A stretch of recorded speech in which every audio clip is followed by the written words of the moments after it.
자, 이번에 여러분들에게 보여드리려는 영상의 제목은 도시 연구자들을 위한 웹사이트 소개다라고 되어 있는데, 주로 정부 공공기관에서 공간 정보와 관련된 데이터들, 그런 것들을 이제 개방하기 위해서 만들어 놓은 웹사이트들이에요. 뭐 예전부터도 수치 지도나 이런 것들을 개방하고 우리 연구자들이 받았었지만, 최근엔 그거 말고도 뭐 지도 정보 말고도 2차원, 심지어는 뭐 3차원에 이르기까지 여러 공간 정보나 데이터들을 이제 개방을 해놓고 있어요. 그래서 이런 것들이 어디에 뭐가 있고 어떤 쓸모가 있구나라는 걸 여러분들이 미리 알아둔다라고 그러면은 도시를 공부하고 특별히 연구할 때 이제 큰 도움이 되겠구나 이렇게 말할 수가 있어요. 연구라는 게 뭡니까, 여러분? 연구라는 건 기본적으로 가설을 세우고 그 가설을 데이터를 통해서 검증해 나가는 과정이에요. 도시 연구 같은 경우는 사실은 가설을 세우는 건 비교적 용이합니다. 왜냐? 우리가 가설을 세운다고 할 때 뭐 현미경을 들여다보거나 아니면 뭐 천체를 막 바라보거나 그런 실험이 필요한 게 아니죠. 우리가 살아가는 도시 공간, 우리 생활 자체가 어떻게 보면 소스가 되어서 그걸로부터 도시 연구에 대한 힌트를 얻는 거예요. 가설을 찾을 수가 있습니다. 거기까지 잘하는데 그 다음 단계에서 그 가설을 정보나 데이터를 통해서 검증해 나가는 부분, 그게 연구의 핵심인데 사실 거기서 잘 못하는 경우가 많아요. 도시나 건축 쪽 학생들, 그런 학생들이 사실 그런 연구에 대한 훈련이 잘 안 돼 있는 경우가 많기 때문에 그런 건데, 그럴수록 여러분들이 공간 정보나 데이터를 제공하는 사이트를 들어가서 여러분들 가설을 검증해주고 뒷받침해 줄 수 있는 그런 정보를 찾아가는 방법을 잘 파악한다? 그럼 여러분의 연구에 아마 큰 도움이 될 거다라는 생각이 듭니다. 자, 연구를 진행하는 차원뿐 아니라요, 연구 주제를 탐색하는 단계에 있죠. 그때도 이런 어떤 사이트들이 굉장히 많이 필요하다. 여러분들이 이 사이트에 들어가서요, 뭐 별거 아니라도 공간상의 어떤 정보를 검색해보고 지도를 살펴보고 여러 가지 데이터 소스들을 찾아보고 그러다 보면요, 거기서 뭔가 여러분들이 필이 올 때가 있어요. 이거 독특한 현상인데, 이거 뭔가 문제가 있는데, 이거 이야기가 되겠는데, 뭔가 이렇게 그때 연구거리가 생기는 경우가 있다는 얘기예요. 여러분들 연구 주제를 한번 찾고 탐색하고 싶을 때, 그럴 때에도 여기 소개된 웹사이트들을 한번 쭉 방문하시고 돌아보시면은 뭔가 걸릴 가능성이 크다 이렇게 말씀드립니다. 자, 그거 말고도 여러분들이 예를 들어서 뭐 내가 땅을 산다, 어떤 집을 뭐 이사해서 간다, 또는 내가 스튜디오를 하는데 어떤 대상지가 지방에 있는데 내가 그 지방을 직접 가서 조사할 여력은 없다, 그런 경우 많죠.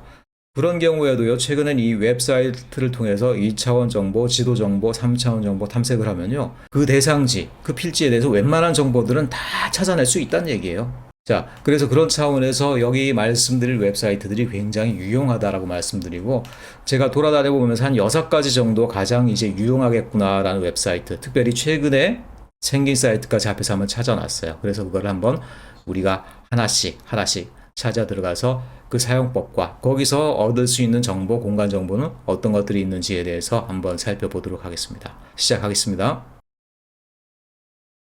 제일 먼저 여러분들에게 알려드리고 싶은 사이트는 이 토지 이용 규제와 관련된 정보를 여러분들이 알 수 있게 해주는 그런 사이트입니다. 여러분들이 어떤 사이트를 뭐 선택해서 설계를 한다, 또는 여러분들이 어떤 지역에 뭐 땅을 산다, 필지, 대지를 산다 그랬을 때 그 대지, 그 땅에 적용되는 어떤 법적인 요건들, 뭐 법적인 제한도 있고요, 뭐 어떤 것들이 가능한지 어떤 것들이 불가능한지 그걸 여러분들이 미리 파악하지 않고 그 사이트를 뭐 설계할 수도 없을 뿐더러 또 땅을 사는 사람들은 그것도 모르고 잘못 사면 안 되죠.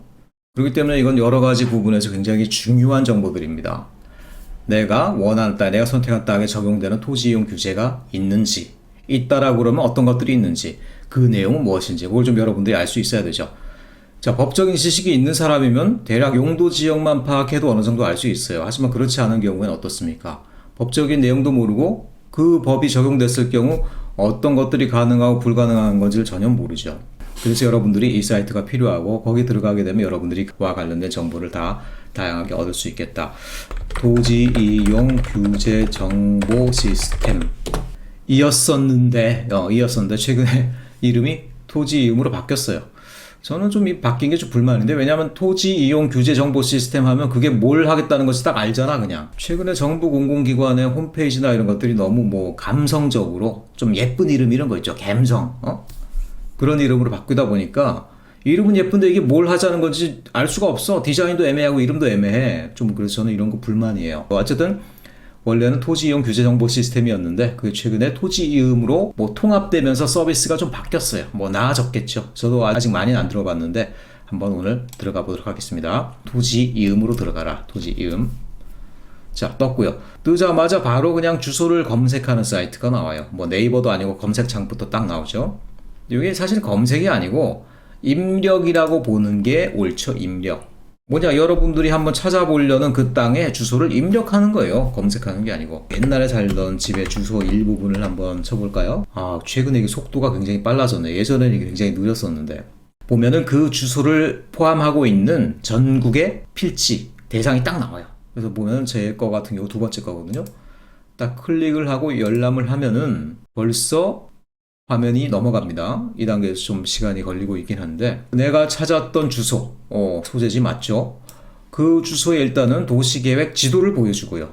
여기 보면 동그라미가 있는 요 필지, 요게 이제 제가 찾았던 그 땅 필지거든요. 건물이 있는 땅이기 때문에 지금 네모 반듯하게 필지로 되어 있죠. 그 다음에 앞에 도로가 지나가고 있고, 옆에는 뭐 다른 비슷한 필지들이 있고, 또 이쪽엔 뭐 자연 녹지가 있고, 용도 지역들이 쭉 표현이 되고 있죠. 이 누리끼리 하게 되어 있는 것들은 옆에 법례를 보시면 제2종 일반 주거지역이구나. 제2종 일반 주거지역. 그래서 여기 보면은 네가 찾는 땅은 도시지역이고, 당연히 도시겠죠.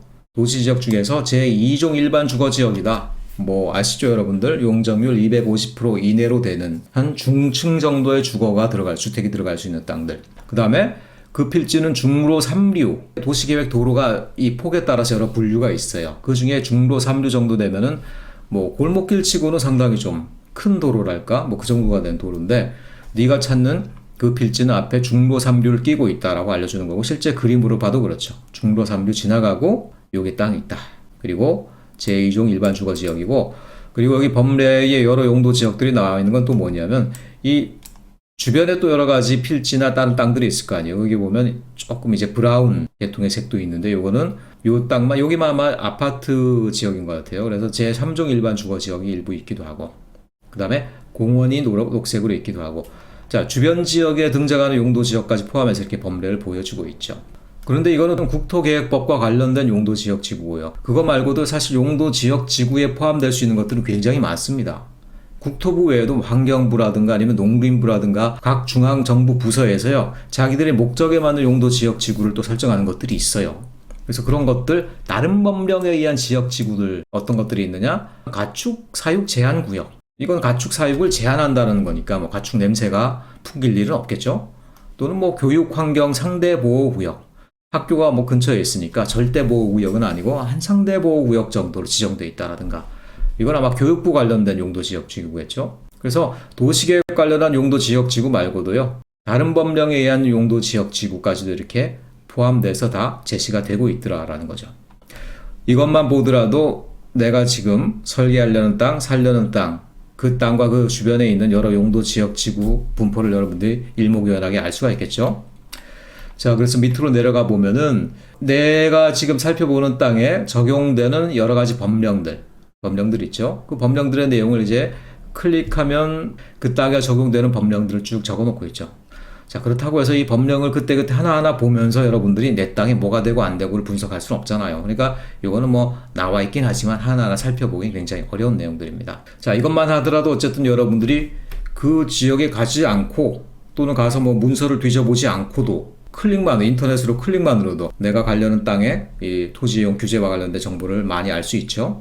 자, 그리고 아까는 그냥 지나갔는데 이 앞에 보면요, 소재지 주소 밑에 보면 지목대라는 건 대지를 얘기하죠. 건축물이 건축될 수 있는 땅을 얘기해요. 그 다음에 면적도 나와 있네요.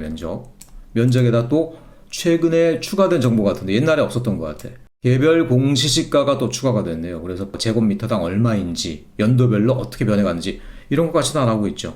그러니까 부동산 관련해서 파악을 하고 분석을 하시려는 분들한테는 굉장히 이제 좋은 자료가 되겠죠. 요게 바로 지금 우리가 볼 수 있는 여러 가지 내용들이에요. 이것만 하더라도 굉장히 많은 도움이 되죠. 그 지역에 내려가서 서류를 찾아보고 뭐 사람 붙잡고 물어보고 하지 않아도 토지 이용 규제와 관련된 정보를 상당히 깊숙이 파악할 수 있게 됐다. 처음에 보면 토지 이용 계획으로 우린 찾아봤거든요. 그래서 토지 이용 계획에는 주로 용도 지역 지구를 잘 보여주고 있다 그랬는데, 옆에 보면 또 도시계획이라는 게 있어요. 토지이용 계획이나 도시계획이나 뭐 비슷한 얘기인데 왜 이게 따르는 걸로 돼 있는 걸까? 궁금하게 여기면서 한번 클릭을 해봅시다. 우리 열람을 해보죠. 자, 도시계획 모드로 바뀌었는데요. 크게 변한 건 없어요. 근데 일단 지도 자체가 많이 변했죠. 그리고 많이 변했고 지도 자체가 이때부터는 이렇게 움직일 수 있게 변해요. 확대도 가능하고. 그래서 딴 건 모르겠는데 일단 지도를 보기가 굉장히 편하게 변해 있다. 그리고 내가 찾는 필지가 아예 딱 이렇게 윤곽선이 살아있어 가지고 쉽게 볼 수 있는 그런 장점이 있다는 거고, 주변 지역을 좀 이렇게 넓게 보고 크고 작게 볼 수 있다는 건데, 도시계획 시설이라든가 용도 지역 지구 밑에 이제 다 역시 나오는 것들도 똑같고요. 자, 그럼 토지이용 계획과 도시계획 뭐 둘 다 크게 다른 얘기가 아닌데 왜 도시계획을 구분해 놓고 그럼 여기에서 의미하는 도시계획이란 건 뭘까? 그건 밑을 내려가다 보면 여러분들이 알 수가 있겠다는 얘기입니다.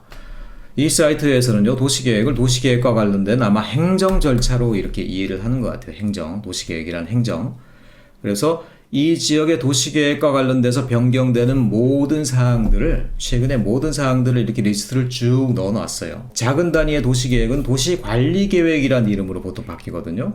그래서 대부분의 것들이 도시관리계획으로 이렇게 돼 있을 텐데, 그래서 내가 선택한 필지, 그 필지가 속한 행정구역상에서 도시계획상에 어떤 변화들이 있었는지, 뭐 도시관리계획이 이런 게 있었고 도시개발 사업이 이렇게 진행되고 있고, 그런 결정사항이 있을 때마다 고시가 되죠. 그 고시한 내용들이 다 이렇게 일목요연하게 나와 있네. 하나 뭐 클릭을 해볼까요? 고시한 도면들이 쭉 나와 있고, 그런데 자, 예를 들어서 한번 열어보고 그러면은 실제로 도시관리 계획이 어떤 게 있었고 거기에 따라서 토지 이용이 어떻게 변하고 어떤 시설이 들어오고 이런 변화된 내용들을 담은 도시관리 계획 도면이 이렇게 제시가 되고 있죠. 그 필지가 속해 있는 행정구역 북구 내에 속해 있는 이런 관리 계획들이 최근에 있었다라는 거죠. 말하자면 이런 사업들이 있었으니까, 이런 사업들이 있었으니까 네가 찾는 필지에 영향을 주는 거일 수 있지 않겠니?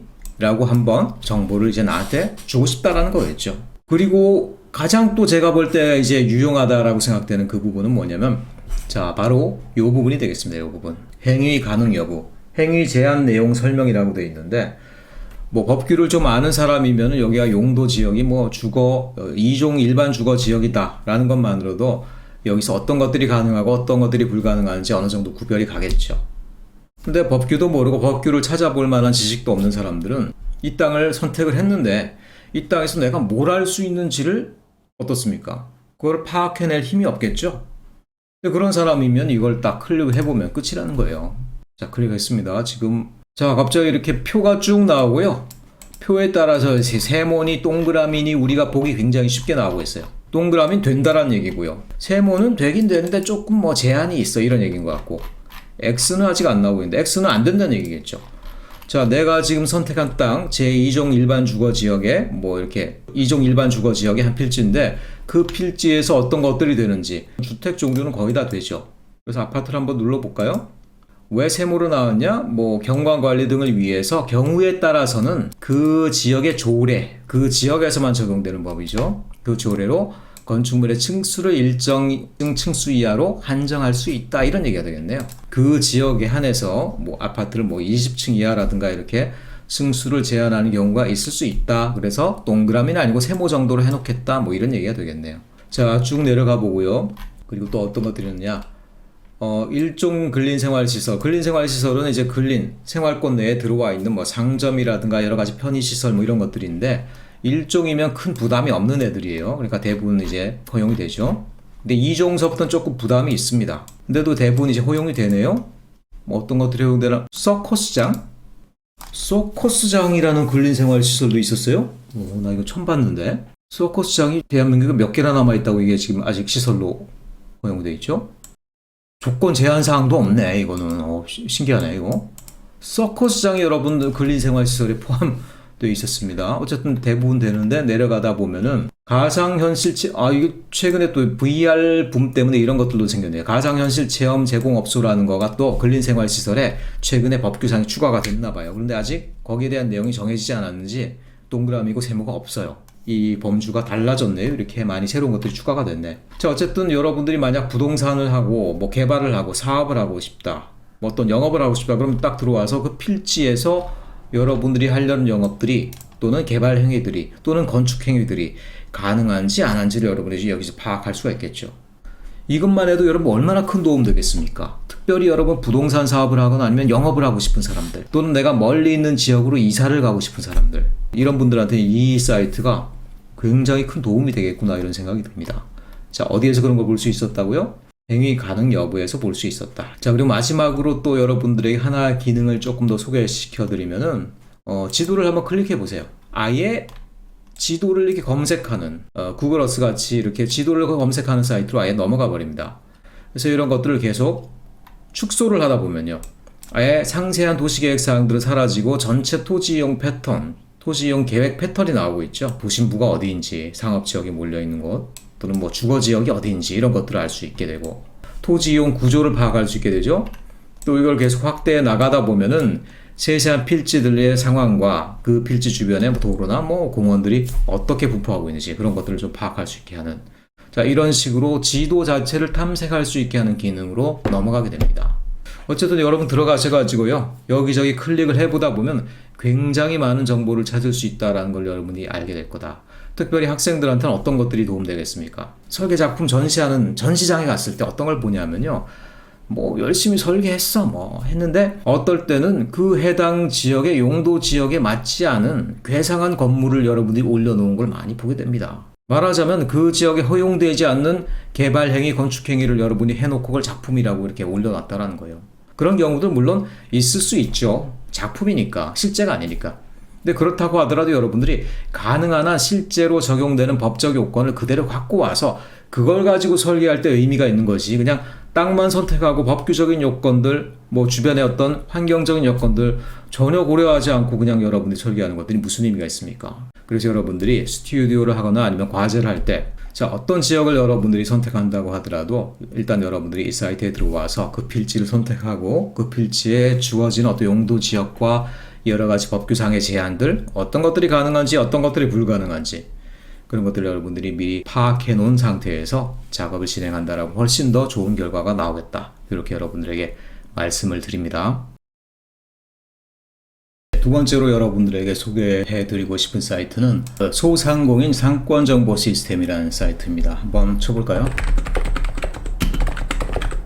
상권 분석이라고 되어 있네요. 상권 분석. 이름이 조금씩 다르게 나와 있긴 한데요. 똑같은 사이트입니다.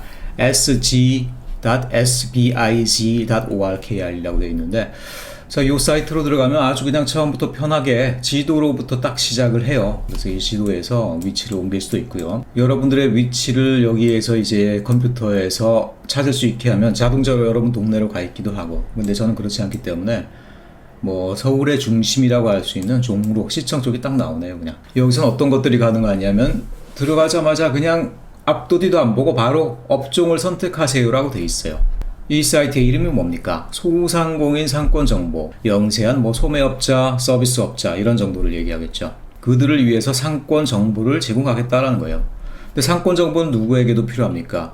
우리 도시 연구자들에게도 사실 필요하거든요. 상권이라는 거는 사실은 도시의 굉장히 중요한 활기라는 거예요. 도시 재생이란 게 뭡니까? 유동인구가 많고요, 상업적 활력이 높은 데가 사실 도시 활력도 높다고 볼 수가 있는 거거든요, 사실. 그래서 도시재생 지구를 뭐 분석하거나 할 때에도 유동인구 분석, 또 뭐 상업적인 활력 분석 이런 부분들이 꼭 들어갑니다. 그래서 그런 것들을 우리가 분석해야 될 때가 많은데, 자, 그렇다고 언제 그 지역에 가서 사람들 숫자를 세어보고 하루 종일 유동인구의 흐름이 어떻게 나타나는지 그걸 다 세어보고 조사하고, 사실 이게 어렵거든요. 그런데 그런 작업을 사실 이 사이트에 들어오면 대략 비슷하게 해볼 수가 있어요. 재생지구라든가 아니면 우리가 설계하고 싶은 어떤 대상 영역이라든가 그 영역에 보이지 않는, 눈으로 보이지 않는 어떤 유동인구, 상업적 활력, 그런 거를 분석하고 평가하고 싶을 때는 이 사이트에 들어오면 대략적인 결과를 얻을 수 있다라는 겁니다. 자, 그런데 문제는 뭐냐면 우리가 원하는 입맛에 맞게 딱 있지는 않아요. 지금 보여드릴 텐데 이게 누구를 위한 사이트입니까? 소상공인을 위한 사이트예요. 영세한 뭐 소매업자, 서비스업자들. 그렇기 때문에 그분들의 필요, 눈높이에 딱 맞춰 있기 때문에 뭐 이걸 가지고 분석을, 연구를 한다라든가 분석해서 어떤 설계의 어떤 데이터로 쓴다라든가 이런 쪽에는 조금 부족한 것이 사실입니다. 뭐 그럼에도 불구하고 이 정도가 있다라는 게 어디예요? 실제로 한번 몇 가지 해보도록 하겠습니다. 크게 봐서는 이제 간단 분석하고 상세 분석이 있습니다. 간단 분석, 상세 분석. 간단 분석은 로그인을 안 해도 돼요. 그냥 할 수 있는데 상세 분석으로 들어가면 이건 또 이제 로그인을 해야 되죠. 그래서 여러분 들어가 보면은 기본적으로 먼저 회원 가입을 해주는 게 좋습니다. 회원 가입을 하고 로그인을 해 놓으면 상세 분석까지도 가능하다. 상세 분석은 뭐 별거 아니고 조금 더 상세한 보고서, 웹페이지가 아니고 보고서 형태의 어떤 문서를 여러분들에게 뭐 제공해 준다. 뭐 그런 정도 차이라는 거예요. 자, 일단 한번 간단한 분석을 해봅시다. 일단 저는 지역을, 간단 분석은 지역이 이렇게 동별로만 되어 있어요. 노랗게 동 이름이 떠 있죠. 그래서 간단 분석에서는 영역을 우리가 함부로 마음대로 정할 수가 없고요. 그냥 우리가 동 이름을 찍는 수밖에 없어요. 그게 이제 간단 분석의 한계입니다. 저는 망리단길이 있는 망리단길 여기 이제 망원역 주변에 이렇게 뒤에 쭉 있는 그 길이죠. 카페가 많고 망원 1동, 2동 요 뒤에 있는 이면도로가 되겠는데 망원 1동을 한번 클릭해 볼까요? 한강 부분까지도 동에 딱 들어가 있구나. 이렇게 망원 1동이 딱 잡혀요. 그러면은 요 동네에 있는 그 업종과 관련된 상권 현황이 분석된다라는 겁니다. 그래서 저는 망리단길에 좀 관심이 있으니까 망리단길 일부인 망원 1동에 숙박 음식으로 들어가서요. 뭐 역시 리단길, 황리단길, 경리단길 뭐 이런 거 하면 이제 커피, 카페, 다방이 그래도 주종이겠죠. 아무래도 다 들어가서 확인을 하고, 여기서 이제 안타까운 게 업종을 한 번에 하나씩밖에 선택을 못해요. 이게 소상공인들이면은 자기 업종 하나만 관심이 있으니까 하나만 선택하면 되겠죠. 그런데 우리 연구자들이면 어떻습니까? 예를 들어서 뭐 요식업이면 요식업이면 뭐 카페, 식당도 서양식, 한식, 뭐 중식, 거기다 뭐 베이커리 다 포함해서 요식업으로 통틀어서 그 전체를 한번 우리가 분석하고 싶을 때가 많잖아요. 근데 여기서 그렇게는 안 해준다는 거예요. 이거를 다 묶어서 요식업으로 해서 한 번에 분석할 수 있으면 좋겠는데 그렇게는 안 해주고 여기 보면은 이게 하나씩밖에 할 수 없게 돼 있다. 그래서 일단은 급한 대로 커피 전문점, 카페, 다방만 한번 해보도록 하겠습니다. 확인을 누르시고, 자, 업종을 선택했고 위치는 미리 내가 선택해 놨기 때문에 위치를 지도에서 선택을 했으면 그 다음에 분석하기로 들어갈 수가 있습니다. 클릭. 자, 그러니까 왼쪽에 탭이 하나 더 나오면서 상권 분석과 관련된 내용들이 쭉 나와요. 뭐 그렇게 많은 자료는 아닌데 웹페이지 형태로 이제 상권 망원 1동에 뭡니까? 카페, 다방과 관련된 어떤 상권 현황들이 쭉 나오고 있어요. 월 평균 추적 매출액은 1121만원, 어우, 괜찮은데? 라고 하겠지만, 사실 1000만원이면은, 뭐, 임대료 몇백 나가고, 최소 뭐 1, 200씩은 다 나가겠죠? 거기다가, 종업원 하나 인건비 한 최소 2, 300, 남는 거 없겠는데요? 카페업, 빡센 거예요, 사실 이 정도는. 한 2,000 넘어가야지 한 좀, 할만하고 뭐 그렇지 않을까 싶은데, 뭐, 그건 지금 우리가 볼 게 아니고, 어쨌든, 이런 식으로 사실은 그 상공인들 자체를 위한 정보 위주로 제공되고 있다는 거예요. 그래서 우리 필요하고는 조금 이제 떨어져 있긴 합니다. 자, 그리고 쭉 내려가 보면은 뭐 최저 377만 원인 분들은 뭐 이래가지고 인건비, 임대료도 못 내겠네요. 아무튼 뭐 그거 중요한 게 아니고 전월에 대비해서 한 50% 정도 올라가고 있다 지금 이런 얘기가 나오고 있고요. 그리고 망원 1동 내에 선택한 업종, 카페 및 다방의 개수가 72개다. 그리고 전월 대비해서 전년 대비해서 약간 줄고 있다. 뭐 이런 정도 분포들. 그러니까 어떤 지역에 어떤 업종들이 몇 개나 있고 어떤 상황에 있느냐 이런 것들 우리가 도시계획적인 분석, 특별히 도시 재생과 관련된 분석을 할 때 상당히 필요할 때가 많죠. 그래서 그럴 때 이런 사이트들이 상당히 도움됩니다. 이런 게 없다라고 그러면 우리가 이런 데이터를 어디서 구해요? 가서 직접 조사를 하고 거기에 뭐 업체가 등록한 개수 이런 것들을 또 조사한 다음에 GIS에다 넣어보고 막 해야 되는데 그런 작업들이 사실은 쉽지가 않죠. 배보다 배꼽이 더 크죠. 이 사이트로 들어오면 대략 그 내용들을 비슷하게 파악할 수 있게 해준다라는 겁니다. 자, 그리고 쭉 내려가다 보면요, 뭐 그와 유사한 서울시에 비교할 만한 다른 어떤 장소, 그 장소에서의 이제 같은 업종, 카페 다방의 매출 규모, 유동 인구 규모 이런 것들이 쭉 나오고 있고요. 이야, 역시 강남이구나. 강남으로 가면요, 유동 인구도 많고 매출도 3천만 원이 넘어가네요. 이 지역이 3배가 넘어가. 유동 인구, 이 유동 인구가 우리가 이제 필요한 자료인 경우가 많죠. 그래서 일일 평균 유동 인구는 2,381명입니다. 라고 되어 있다라는 거. 그리고 주중과 주말의 비율이 얼마인가 이런 것들도 나오고요. 도시 재생과 관련해서 성과 평가라는 부분이 있거든요. 성과 평가. 도시 재생 사업을 한 이후에 그 지역이 이제 얼마나 활성화되어 있는가라는 부분인데 그 활성화가 이제 두 가지 측면으로 구분됩니다. 첫째는 주택 차원의 활성화. 거기에 뭐 새로 집이 얼마나 건축되고 거기에 또 상주 인구가 얼마나 늘어났느냐 이런 부분이고요. 두 번째는 이제 유동 인구 차원의 활성화. 주로 상업적인 활성화죠. 뭐 유동인구라는 게 괜히 오는 게 아니라 상업이 있으니까, 소매업이 있으니까 거길 찾아오는 거 아니겠어요? 주로 카페, 다방 그걸 통해서 찾아오는 사람들, 이런 부분인데 유동인구가 재생사업 전후로 얼마나 늘어났느냐 이런 부분을 제시해야 하는 부분들이 있어요. 정부에서 그걸 요구합니다. 근데 그걸 어떻게 제시해요? 가서 다 세워볼 수 없죠? 그래서 정부의 가이드라인을 들어가서 보니까 그냥 여기 들어와서 여기 있는 자료를 쓰라 이렇게 돼 있더라고요. 여기 있는 자료를 써라. 그래서 여기 있는 유동인구 최근에는 2381명이다 이런 자료들을 써서 그 지역의 유동인구가 늘어나고 줄어들고 또 얼마나 활성화됐는지 바로 요 데이터를 통해서 확인해 볼 수 있다 이런 거를 여러분들에게 말씀드립니다. 자, 그 다음에 그래서 여러분들이 그 뒤에 또 인쇄를 하거나 할 수 있고요. 자, 다음으로는 이제 우리가 더 관심 있는 상세 분석을 한번 가보겠습니다. 상세 분석. 일단 상세 분석을 클릭을 하고요. 자, 상세 분석을 하면은 탭의 형태는 똑같아요. 자, 상세 분석으로 들어와서 이제 숙박 음식점에 역시 커피 전문점 카페 다방을 선택했습니다. 그리고 지도에서 위치를 선택하라고 되어 있는데 일단 망원동을 클릭해 보면 자, 그 다음에 아까 간단 분석에서 나오지 않던 뭐 새로운 메뉴가 화면의 중간에 떠요.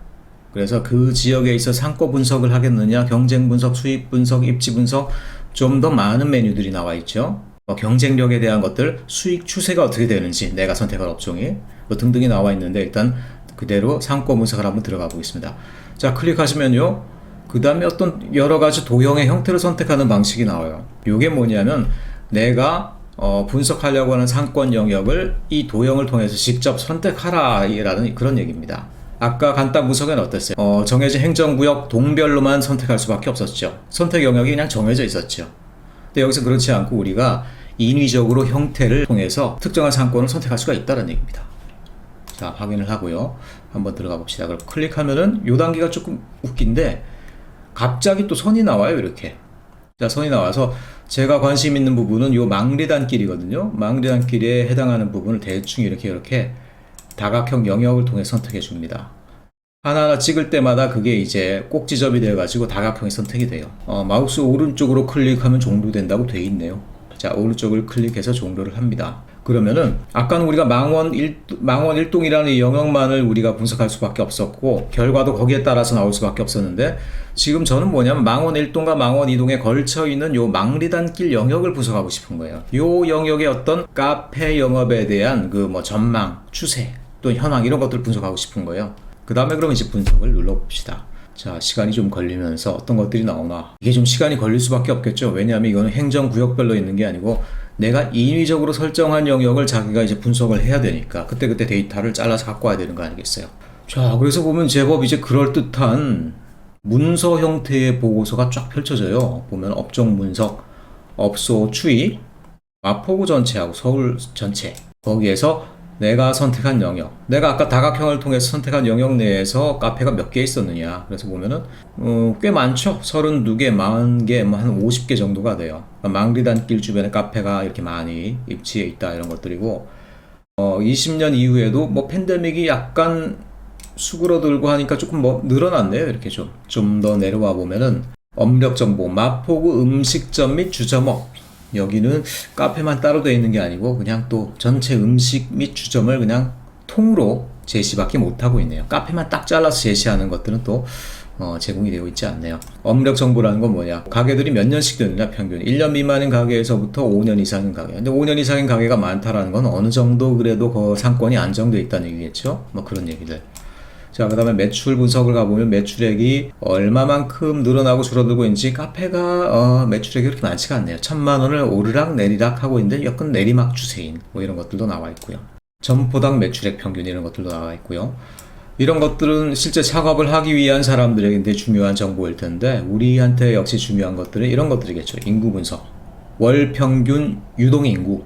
물론 이 유동인구는 카페 업종과는 무관한 거겠죠. 내가 아까 선택한 영역이 있죠. 그 영역 내에서 일평균 유동인구가 어떻게 변해가느냐 이런 것들을 파악해 주는 건데 자, 그래서 한 1년 정도에 해당하는 유동인구 추세가 나타나는데요. 이게 올라가느냐 내려가느냐 이런 거에 따라서 어느 정도 활성화가 됐다 뭐 그렇지 못하다 이런 것들을 우리가 판단할 수 있겠죠. 그리고 유동인구 내에 있는 남성과 여성의 비율 뭐 이런 부분들 자, 한 지역의 활성화 정도를 파악할 때 굉장히 소중한 자료들이죠. 이런 것들은 굉장히 많이 도움이 될 것 같습니다. 특별히 재생지구, 특별한 사업이 적용된 지구, 전과 후를 비교하는 것들, 뭐 그런 부분들을 분석할 때 굉장히 중요한 자료들이다 생각이 되는데 다만 이 자료들이 오랜 기간 제공되지가 않아요. 그저 한 1년 정도 제공되거든요. 여러분들이 관심을 가진 어떤 대상지가 있다. 그 대상지에 어떤 사업이 적용되고 전후의 활성화 정도를 비교하고 싶다.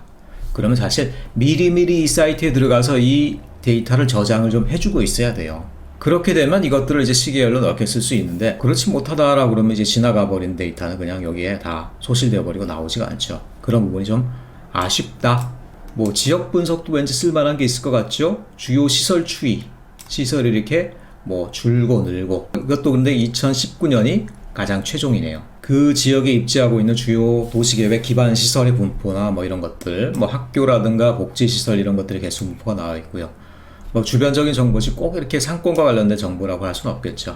그 다음에 마지막으로 상권 평가를 해보면은 아예 빼도 박도 못하게 이제 등급을 매겨줍니다. 내가 이렇게 영역을 설정한 요 부분의 상권, 요 상권의 등급은 3등급.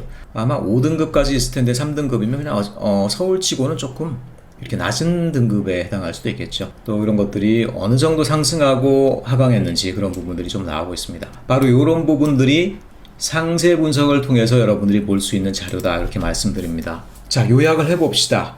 소상공인 상권 정보 시스템, 기본적으로 상권을 분석하기 위한 자료인데요. 누구를 위한 거냐? 사실은 소상공인, 영세 상공업자 그들을 위한, 그들의 눈높이에 맞춘 그런 정도의 자료를 내주고 있다. 그럼에도 불구하고 우리 같은 경우 어떻습니까? 뭐 유동인구의 현황이라든가 유동인구의 추이라든가 또는 상권의 어떤 특정 업종이 몇 개나 들어가 있는지, 이런 부분들, 이런 부분 특별히 우리가 재생지구의 활성화 정도를 분석하거나 할 때 굉장히 중요하게 쓰일 수 있는 상황이다. 그리고 간단 분석이 아닌 상세 분석으로 가면은 특별히 우리가 정해진 영역을 이렇게 설정해서 그 영역 내의 상권 추이, 유동인구 추이 이런 것들을 분석해 볼 수 있다. 그런 부분들을 우리가 굉장히 설계 작업을 하거나 아니면 프로젝트를 진행할 때 사전적인 분석을 할 때 굉장히 좀 중요한 자료로 활용할 수 있겠구나. 이런 것들을 우리가 알 수 있겠죠.